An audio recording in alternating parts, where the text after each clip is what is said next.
Good morning everyone. Hello, कैसे हैं सारे बच्चे? सभी अच्छे हैं? Yes, I am also fine. और अच्छा लगता है जब हम और आप मिलते हैं, है ना। बहुत बहुत इंतज़ार करना पड़ता है, बीच बीच में कभी कभी गैप आ जाता है।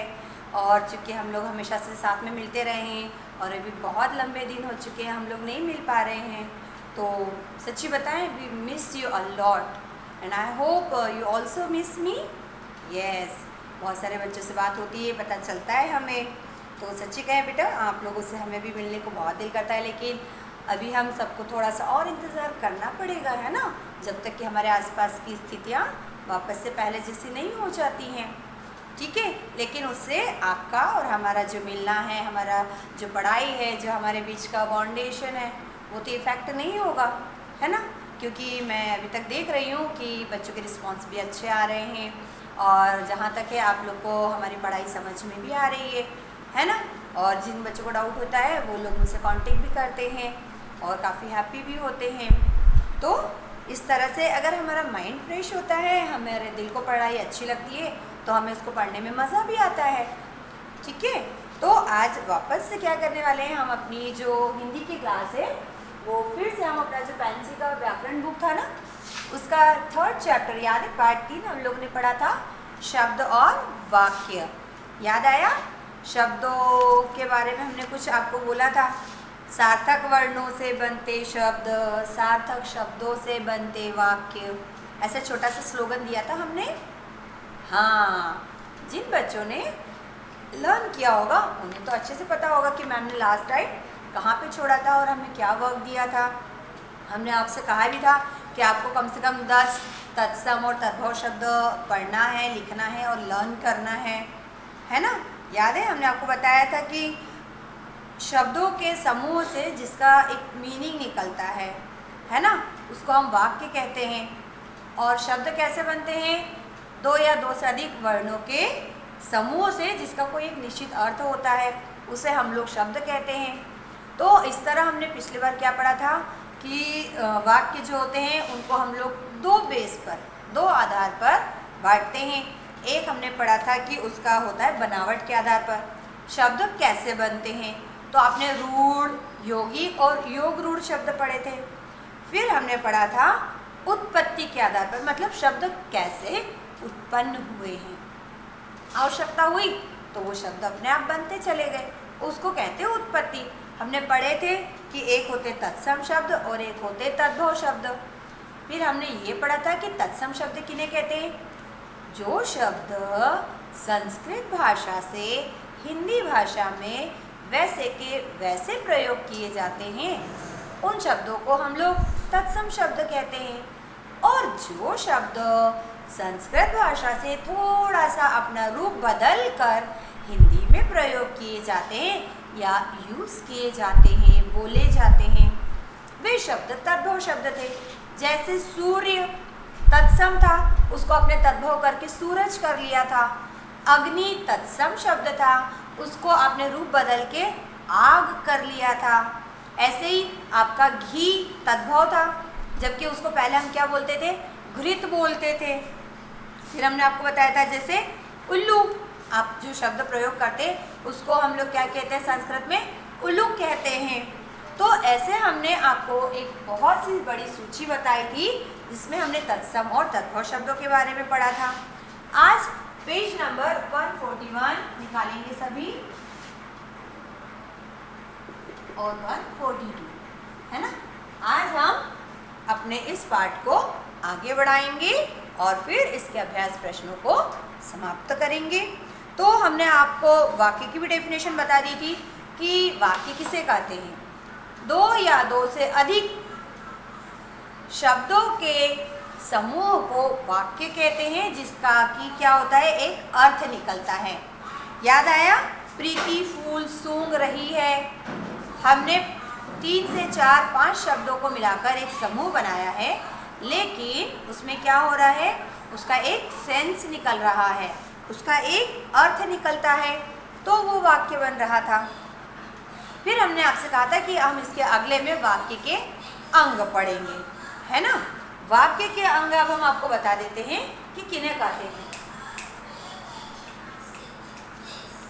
ठीक है। वाक्य के अंग देखिए बेटा 2 होते हैं। हमने आपसे कहा था कि हर बॉडी के 2 पार्ट्स होते हैं, है ना। तो वाक्य भी अगर एक बॉडी है, ये आदम वाक्य, तो इसके भी 2 अंग होते हैं। कैसे होते हैं वाक्य के अंग? देखिए बेटा, पहला होता है उद्देश्य। सभी लोग ध्यान से देख रहे हैं? हाँ। और दूसरा होता है विधेय। देखिए आपकी पुस्तक में भी दिए हैं वाक्य के 2 अंग, ठीक है।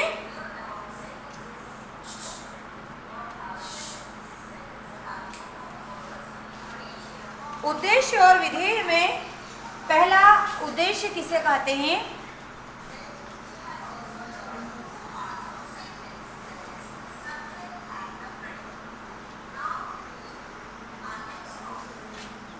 हम यदि कोई वाक्य लिखते हैं बेटा, है ना, जैसे अभी हमने लिखा था करण पढ़ रहा है, करण पढ़ रहा है, ये एक पूरा वाक्य है हमारा, ठीक है। इसमें कोई दिक्कत है क्या हमें? नहीं मैम, ये तो वाक्य है, ठीक है।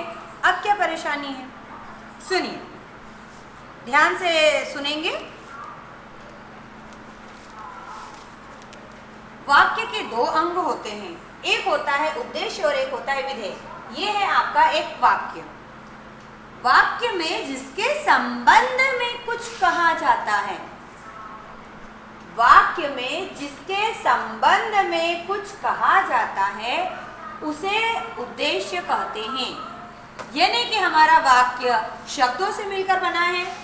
अब इस वाक्य में जिस शब्द के बारे में उस वाक्य के अन्य शब्द कहते हैं, तो वो जो शब्द होता है वो होता है मुख्य शब्द, और इसे हम कहते हैं उद्देश्य। उद्देश्य मतलब मेन, जिसके पीछे सब कुछ चलता है, जिसकी वजह से सब कुछ होता है। यानी कि अगर वाक्य में कोई शब्द ऐसा है जिसके पीछे ही वो वाक्य बनाया गया है, जिसकी वजह से वो वाक्य बना है, या जिसके कारण वो वाक्य आगे बढ़ रहा है, वो एक शब्द होता है जो मुख्य होता है, और उसी को हम बोलते हैं उद्देश्य। क्या बोलते हैं? उद्देश्य। उद्देश्य का मतलब अगर कोई उद्देश्य है ही नहीं आपकी लाइफ में हो, या आपके वाक्य में, या आपकी बातों में, अगर उद्देश्य नहीं होगा तो कोई चीज होगी ही नहीं। बहुत सीधी सी बात है ना भैया। उद्देश्य का मतलब क्या होता है? एम। एम के बगैर कोई एफर्ट होता ही नहीं है। हर काम को करने से पहले हमारे पास कोई एम होना जरूरी होता है। आप जब मुंह खोलकर कुछ बोलते हैं तो उसका भी कोई रीजन होता है। बिना रीजन के आप कभी भी कुछ तो नहीं बोलेंगे। आपके मुंह से जितने भी सेंटेंस निकलते हैं आपके भावों को प्रकट करने के लिए, आपकी फीलिंग्स को बताने के लिए, आप जब भी कोई वाक्य बोलते हैं उस वाक्य का कोई एक स्टार्टिंग होता है, शुरुआत, और वो शुरुआती हमारी क्या होती है? हमारा उद्देश्य होता है। मुझे भूख लगी है, अगर मैं हुई नहीं तो भूख लगी है वाक्य बोलने की तो मुझे जरूरत ही नहीं है, पूरा उस वाक्य को करने की जरूरत ही नहीं है। भूख लगी है, दुनिया में किसी को भी लगी हो, कहीं भी लगी, हमें क्या मतलब है? जब तक कि आप उस सेंटेंस में सबसे आगे एक शब्द मुझे नहीं जोड़ देते, मुझे भूख लगी है, तो मम्मी सुनते से समझ जाती है कि हाँ आपके लिए उनको काम करना है। आप एक काम कीजिए, अपने वाक्य में से अपना पहला शब्द हटा दीजिए। मम्मी भूख लगी है। मम्मी को कैसे पता किसको भूख लगी? अड़ोसी को लगी, पड़ोसी को लगी, दोस्तों को लगी, भाई को लगी, बहन को लगी है? नहीं समझ में आएगा। मम्मी मुझे भूख लगी है, आपने जैसे ही मुझे बोला मम्मी समझ जाएगी कि आपको खाना है। इसके अलावा एक सिंपल बात, मम्मी मुझे, आपने सिर्फ इतना बोला, यानी मम्मी समझ गई कि अब इसके आगे आप जो भी बोलने वाले हैं वो सारा कुछ आपसे रिलेटेड है। मम्मी तुरंत पूछती है भूख लगी है, कुछ लग गई है क्या, पानी पीना है? आप सिर्फ इतना बोलते हैं मम्मी मुझे, उसके आगे का सेंटेंस मम्मी कंप्लीट कर देती है अपने हिसाब से। ये नहीं कि अब इसके बाद जो भी बोलना है या जो भी काम है, जो भी क्रिया है, वो सब कुछ आपसे जुड़ा हुआ है। तो इस तरह उस वाक्य में मुख्य कौन हो गया? आप। तो आप क्या है? उस सेंटेंस का उद्देश्य है बेटा। आपके बिना तो वो सेंटेंस हो ही नहीं सकता था, यानी आप ही तो सबसे जरूरी है ना उस पॉइंट में। अब उसके बाद में जो बचा वो सब क्या हो जाता है? हमारा विधेय हो जाता है। विधेय मतलब जो उद्देश्य के पीछे चलता है, जो उद्देश्य की वजह से होता है या जो उद्देश्य के लिए होता है। उद्देश्य मतलब ये मेन मुख्य शब्द जो सब कुछ इसके बारे में बताए, वो बचा हुआ सब आपका वाक्य क्या कहलाता है? विधेय। विधेय का मतलब होता है जो अपने तरीके से हो रहा है, चल रहा है, या जो जरूरी नहीं होता है, जो किसी पे डिपेंडेंट होता है, वो हमारा कहलाता है विधेय। आप किसमें देखिए क्या लिखा है? वाक्य में उद्देश्य के संबंध में जो कुछ कहा जाता है वह विधेय होता है, यानी इससे जुड़ा हुआ अगर इसके पीछे फिर जो भी लिखा है वो विधेय कहलाएगा। याद रखिए हमेशा आपके वाक्य के लिए सबसे जरूरी ये होता है, बिना उद्देश्य के वाक्य पूरा ही नहीं होता, शुरू भी नहीं होता। हाँ, फिर उस उद्देश्य के अलावा जो कुछ भी उसके पीछे लिखा होगा ना, वो हमेशा उस उद्देश्य से जुड़ा हुआ उसके बारे में या उसके ऊपर ही लिखा होगा। मैं स्कूल जाता हूँ, राम खाना खाता है, तुम इधर आओ। सब वाक्य आप कोई सा भी मन में जो उठ रहा है वो बोल कर देखिए, उसमें आगे जो मेन शब्द होता है ना, मुख्य शब्द, उसके बाद जो भी उसके पीछे आप बोलते हैं वो सब कुछ उससे जुड़ा होता है। उसके बिना आपका वाक्य, आपके मन के भाव पूरे ही नहीं होते हैं। तो हमें ध्यान रखना है कि हमारा जब भी कोई वाक्य बनेगा, मन में उठेगा या आप बोलते हैं या सुनते हैं, उसमें जो सबसे पहला शब्द आप प्रयोग करते हैं कर्ता के रूप में, वह कहलाता है उद्देश्य। अब इसको दिखाने के लिए हम एक छोटा सा आपको एग्जाम्पल लिख रहे हैं। देखिए आपकी बुक में भी यहाँ पर कॉलम बना हुआ है, इधर है उद्देश्य और इस तरफ दिया है विधेय। उन्होंने वाक्य दिए हैं और उन्हें उद्देश्य विधेय में बांट दिया है। पहला वाक्य देखिए क्या है? सुहानी खाना खा रही है। सुहानी खाना खा रही है। राहुल पत्र लिख रहा है। राहुल पत्र लिख रहा है। एक और पीछे देखिए, बहुत सारे आपको वाक्य दिए हैं वैसे। सूर्य पूर्व में उदय होता है। सूर्य पूर्व में उदय होता है। चलिए, समझने के लिए हमारे पास 3 एग्जाम्पल काफी है। अगला जैसे दिया है, अध्यापक कक्षा में पढ़ा रहे हैं। दादी माँ कहानी सुना रही है। आपके मन में मैंने कहा ना, जो भी वाक्य उत्पन्न हो रहा हो, जो भाव उत्पन्न हो रहा हो, उसको आप जैसे ही वाक्य में बदलेंगे बोलने के लिए, प्रकट करने के लिए, उसमें सबसे आगे सबसे पहले कोई भी शब्द आप इस्तेमाल करते हैं वही आपका मुख्य शब्द होता है और उसी को हम लोग उद्देश्य कहते हैं। पुनः दोहरा रही हूं, सुहानी खाना खा रही है। अगर मैं सुहानी को हटा दूं, उद्देश्य ही हटा दूं वाक्य में से, खाना खा रही है, कौन खा रही है, क्यों खा रही है, किसके लिए खा रही है, कहाँ बैठ के खा रही है, कोई मतलब नहीं उस सेंटेंस का। आप 100 बार भी चिल्लाकर बोलोगे ना लोगों को, तो कोई नहीं उसको समझ पाएगा। क्यों? क्योंकि उसका उद्देश्य ही गायब है। हम अक्सर पूछते ना, बेटा आप बड़े होकर क्या बनोगे? तो आप बोलते हो मैं ये बनूंगा। इसका मतलब क्या है? आपके लाइफ में कोई उद्देश्य है जिसके लिए आप पढ़ाई कर रहे हो। आपके पढ़ने का कोई उद्देश्य है ना, आपको डॉक्टर बनना है, इंजीनियर बनना है, वकील बनना है, जो भी आपको बनना है। यानी कि जीवन में हमारे कोई भी काम बिना उद्देश्य के होता नहीं है। तो फिर हमारी भाषा में वाक्य बिना उद्देश्य के कैसे बन जाएगा भाई? सोचना तो पड़ेगा ना। सिंपल, राहुल पत्र लिख रहा है। अगर मैं सिर्फ इतना बोल दूं राहुल, आप इसके पीछे कुछ भी जोड़ सकते हैं। राहुल स्कूल जा रहा है, राहुल खाना खा रहा है, राहुल मेरे घर आता है, राहुल पत्र लिख रहा है। लेकिन अगर बना सकते हैं। उद्देश्य होना आवश्यक होता है। उद्देश्य के बिना कोई काम चल ही नहीं सकता है, न जीवन में न भाषा में। तो वाक्य के लिए सबसे जरूरी क्या होता है? आपका उद्देश्य। और उद्देश्य के बाद में जो कुछ उसके बारे में लिखा होता है, उद्देश्य के संबंध में जो लिखा या बोला जाता है उसे हम विधेय कहते हैं। विधेय मतलब होना, नॉर्मली होना।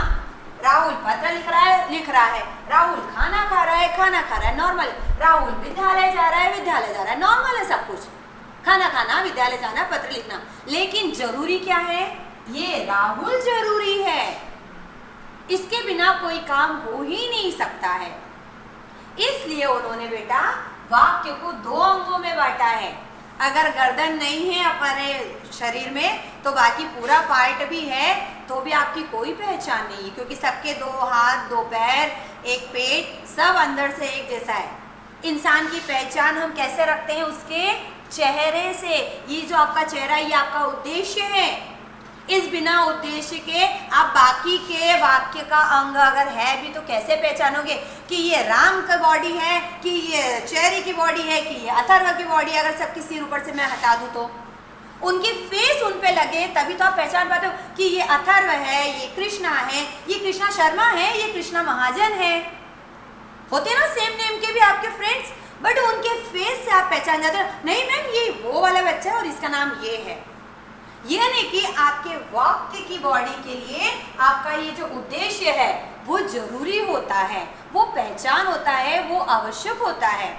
तीसरा, जैसे सूर्य पूर्व में उदय हो रहा है।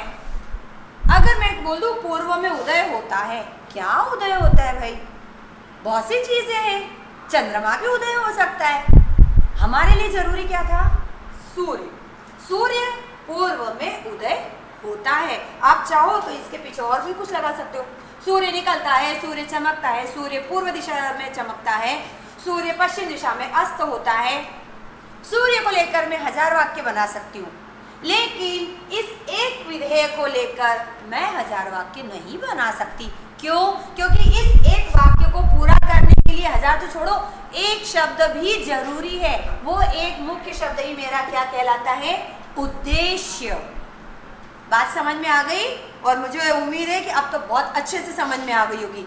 जब भी आप अपने मुख से कोई सा सेंटेंस या वाक्य निकालेंगे, आपको याद आएगा पहला शब्द मेरा उद्देश्य है, और फिर उसके बाद में बचा हुआ आप जो भी वाक्य उसके पीछे बोलते हैं या वाक्य का जो बाकी का भाग होता है वो कहलाता है विधेय। ओके, चलिए, तो आज हमारा चैप्टर यहाँ फिनिश हुआ। अब हम इसी पाठ से जुड़ी हुई अपने अभ्यास प्रश्न आरंभ करेंगे। याद है हमने पिछली बार कहा था कि सभी बच्चे अपनी पुस्तक और अपनी पेंसिल लेकर बैठेंगे साथ में, है ना? तो अब हम इसका अभ्यास प्रश्न 1 आरंभ करते हैं। सभी बच्चे सुंदर राइटिंग में लिखेंगे। सबको आती है गुड हैंड राइटिंग? बहुत सारे बच्चों ने बताई नहीं है। तो अब इस चैप्टर के बाद में क्या करेंगे? क्या करेंगे बताओ? जी हाँ, जब ये चैप्टर आप अपनी पुस्तक में लिख चुके होंगे, फिर इस पुस्तक के इस अभ्यास प्रश्नों की सुंदर सी एक फोटो क्लिक करेंगे और मुझे व्हाट्सएप करेंगे, है ना? क्योंकि अभी तक हम लोग मिले नहीं हैं, तो अभी आपकी कॉपीज के थ्रू तो मैं फिर भी आपको चेक कर लूँगी, लेकिन चेहरे से अभी हमारी पहचान और बाकी है। और अक्षर जो होते बेटा, वह भी हमारे व्यक्तित्व का एक आईना होते हैं। आपके अक्षरों के द्वारा भी हम जान जाएंगे कि हमारा ये वाला बच्चा कैसा है। ठीक है, चलिए अभ्यास प्रश्न 1, सही विकल्प पर चिन्ह लगाइए। एक्सरसाइज नंबर 1, सही विकल्प पर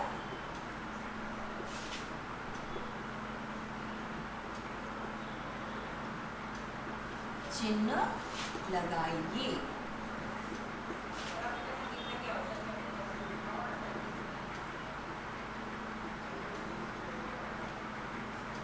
क वाला वाक्य हम पढ़ रहे हैं।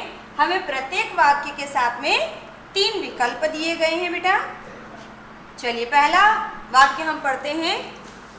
आपको नीचे 3 विकल्प दिए हैं और उसमें से हमें बताना है कि इनमें से कौन सा शब्द तद्भव है। यानी कि उस एक शब्द को छोड़कर बाकी के जो दो शब्द हैं वो कैसे हैं? तत्सम हैं। पहला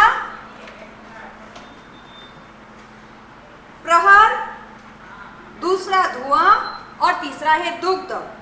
जैसे आप शब्दों को पढ़ते हैं आपको पता चल जाता है कि ये थोड़ा सा कठिन है, मतलब ये तत्सम है, और जो बोलने में हमें सरल सा प्रतीत हो गया वो हमारा कैसा है? तद्भव है। तो हमारा ब वाला जो विकल्प है वह सही है, धुआं। उसके सामने सही का टिक लगा लीजिए।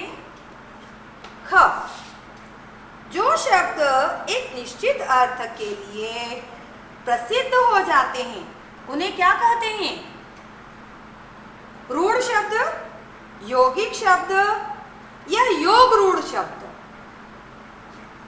सही जाना आपने, अ वाला विकल्प है रूढ़ शब्द, है ना? क्योंकि हमने इनकी डेफिनेशन पढ़ी थी। यौगिक शब्द दो शब्दों से मिलकर बनते हैं और योग रूढ़ शब्द दो शब्दों से मिलकर बनते हैं, लेकिन उनका जो अर्थ होता है वो निश्चित होता है। तो हमारे वाक्य के लिए यह वाला विकल्प सही है। ग वाला वाक्य देखिए, यौगिक शब्द 3 शब्द दिए हैं और उसमें से हमें ये बताना है कि कौन सा शब्द यौगिक वाला शब्द है। याद कीजिए, यौगिक शब्द की हमने आपको परिभाषा बताई थी, 2 शब्द मिलकर एक नया शब्द बनाते हैं। पानी अपने आप में एक ही है, जाना क्रिया है, देश धन भक्ति तो इक्वल क्या हो गया? देशभक्ति। ठीक है, तो तीसरा वाला आपका जो विकल्प है वह सही है। इसके पश्चात प्रश्न नंबर 3, एक्सरसाइज नंबर 3 पर आ जाइए, क्योंकि प्रश्न नंबर 2 जो है वो प्रश्नोत्तर है जो हम अपने अंतिम कार्य में करेंगे। हमें कुछ शब्दों के तत्सम रूप लिखना है बेटा, है ना? क वाला हमें दिया है उल्लू। उल्लू का क्या हो जाएगा? उलूक। पीला का होता है पीत, है ना? पीला जो रंग होता है। फिर है नाक, तो नाक का क्या हो जाएगा? नासिका। याद आया, हम लोगों ने पढ़ा था। कान का कर्ण और घी का हो जाएगा घृत। क्या हो जाएगा? घृत, है ना?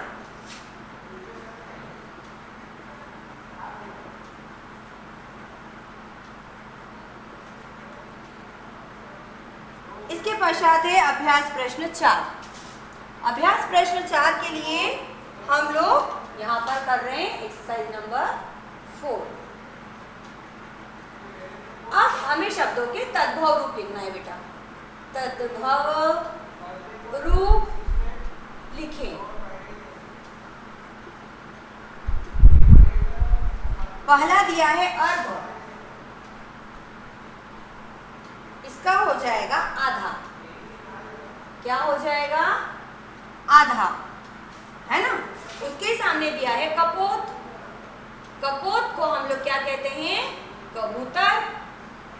ये सारे शब्द आपकी पुस्तक में देखिए दिए गए हैं, हमने आपको याद करने के लिए दिए थे। अगला शब्द है हस्त, जिसे हम कहते हैं हाथ।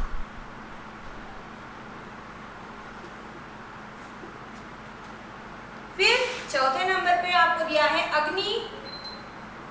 अग्नि को हम लोग कहते हैं आग। पांचवा शब्द दिया है कर्ण। कर्ण को हम लोग कहते हैं कान। और रात्रि को तद्भव रूप में हम क्या कहते हैं?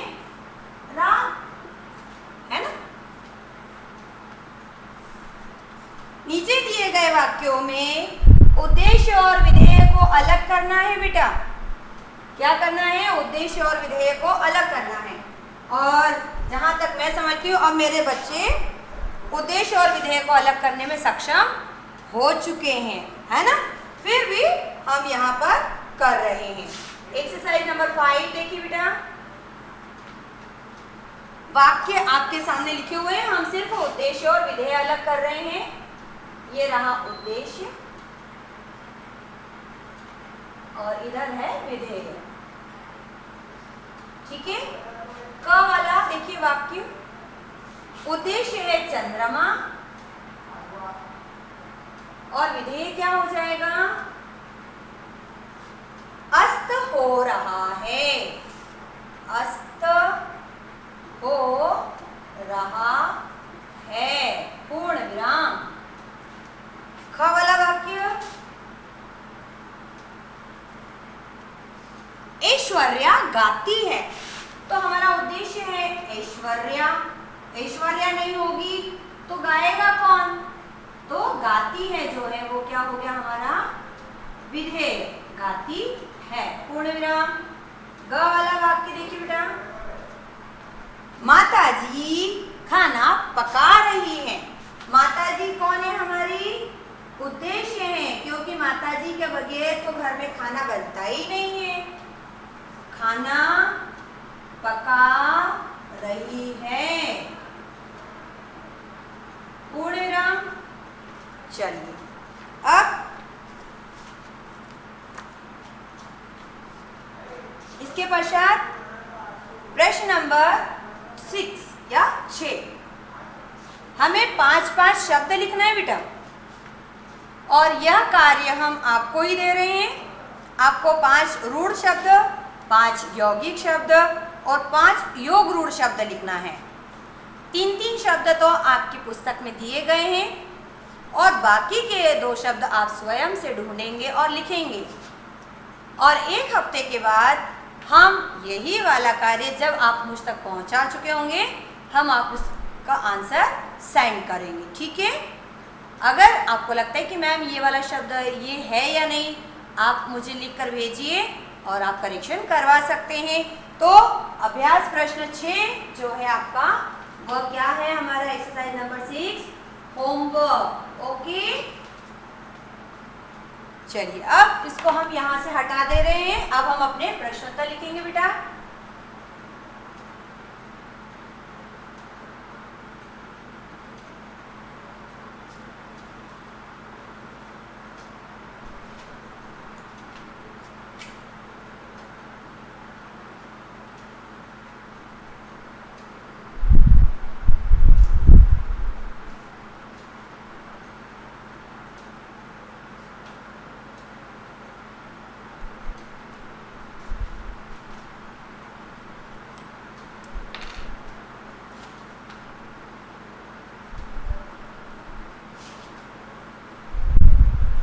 प्रश्न उत्तर।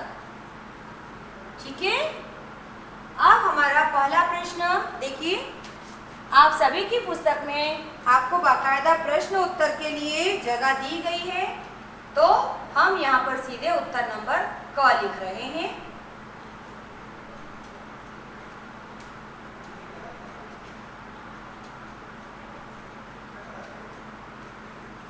हमारा पहला प्रश्न है, शब्दों को कितने आधारों पर बांटा जाता है? याद कीजिए, कितने आधारों पर बांटा था हमने? शब्दों को 2 आधारों पर बांटा जाता है। कौन कौन से हैं? कोई बच्चा हमें बताएगा बेटा? बांटा जाता है। पहला, बनावट के आधार पर, है ना, रूढ़, योगी, योग रूढ़। और दूसरा था हमारा उत्पत्ति के आधार पर, तत्सम, तद्भव। तो इस प्रकार इन्हें 2 आधार पर बांटा जाता है।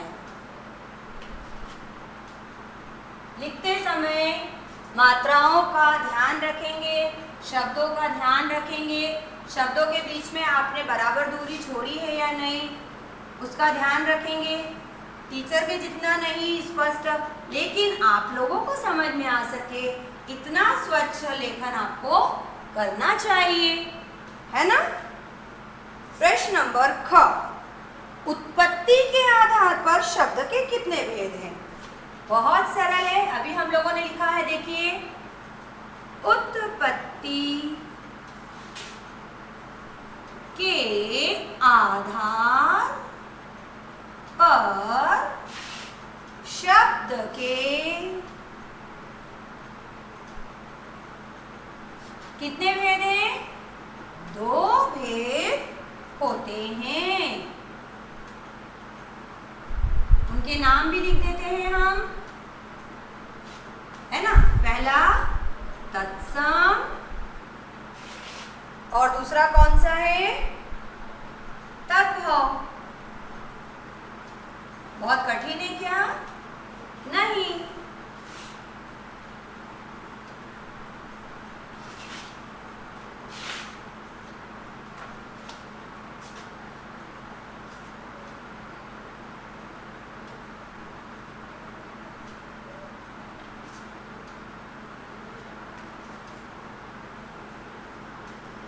देखिए बेटा, अब हमें प्रश्न नंबर 3 में उद्देश्य और विधेय का अर्थ स्पष्ट करना है, यानी कि हमें बहुत संक्षिप्त रूप में उद्देश्य और विधेय की डेफिनेशन लिखना है। तो पहले हम उद्देश्य के बारे में लिखते हैं। वाक्य में जिसके संबंध में, संबंध मतलब बारे में, कुछ कहा जाता है,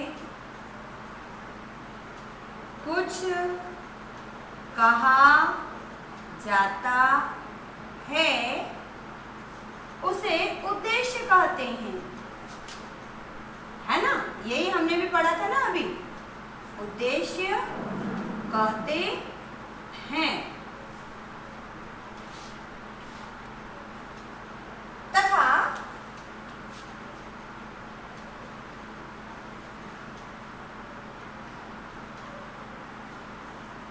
उद्देश्य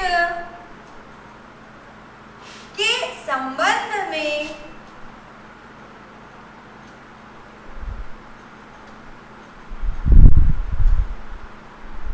जो कुछ कहा जाता है, जो कुछ कहा जाता है,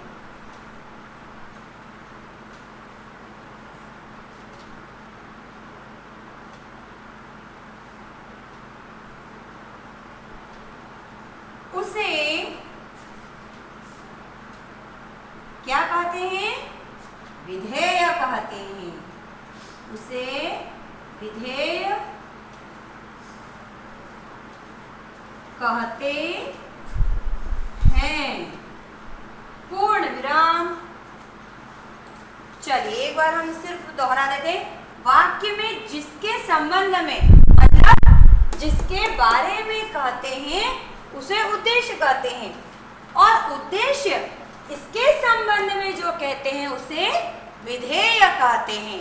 आपके सामने डेफिनेशन और देखिए बड़ा उदाहरण यहीं के यहीं पर है, आप इसको बड़ी आसानी से समझ सकते हैं।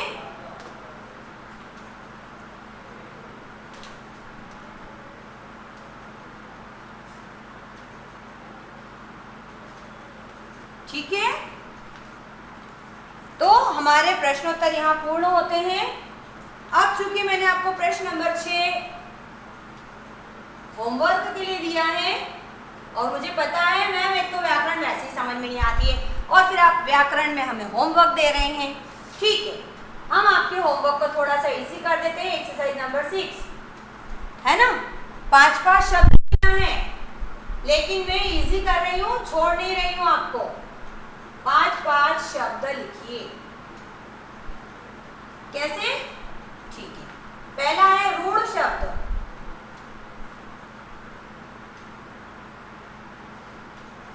दूसरा है यौगिक शब्द,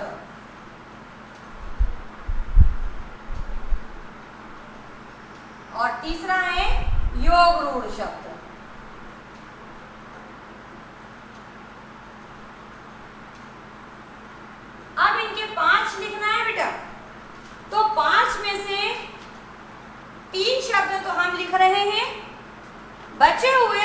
शब्द आप लिखेंगे, ठीक है। मेरी भी बात और आपकी बात दोनों की रह जाएगी। जैसे रूढ़ में हमने पहले लिखा पृथ्वी, दूसरा शब्द लिखा जैसे हमने लड़का,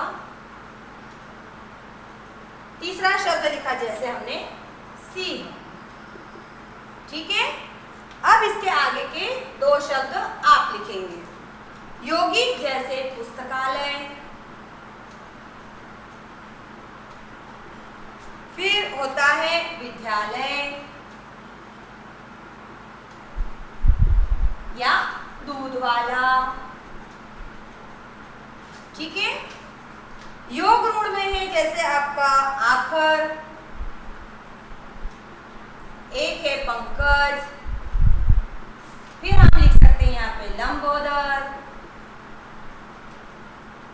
है ना। तो आगे के अब जो दो शब्द हैं, होमवर्क थोड़ा सा कम कर दिया है मैंने, वो आप लोग करेंगे, लेकिन लिख कर मुझे बताएंगे कि मैम देखिए हमने ये कोशिश की है, तो हमारी ये कोशिश सही है क्या, हम लोग सही वे में जा रहे हैं, हम लोगों ने इन शब्दों को सही समझा है क्या। क्योंकि बेटा जब तक थोड़ा बहुत आप मुझे नहीं करके बताएंगे, ये व्याकरण है मुझे नहीं समझ में आएगा कि आपको प्रॉपरली चीज़ समझ में आ रही है या नहीं। क्योंकि अभी हमारा कॉन्वर्सेशन फेस टू फेस नहीं हो पा रहा है, वरना मैं यहाँ पूछती और आप मुझे जवाब देते तो पता चल जाता, है ना। तो हमारे पास एक यही तरीका है कि हाफ डन मैंने किया है, थोड़ा सा आप करेंगे, ताकि हम दोनों सही वे में जा रही है हमें पता चल जाएगा, ठीक है। तो सभी लोग इसको स्क्रैप कर लीजिए, चाहे तो आप इसको स्क्रीनशॉट लेकर आराम से लिख सकते हैं। और इस तरह आज हम अपनी जो शब्द और वाक्य की व्याकरण की कक्षा है वो यहीं समाप्त करने वाले हैं। तो अपनी अगली कक्षा में जब हम मिलेंगे तब तक के लिए गुड बाय, बाय बाय। सभी लोग हेल्दी रहें, हैप्पी रहें, और आज के लिए नमस्कार।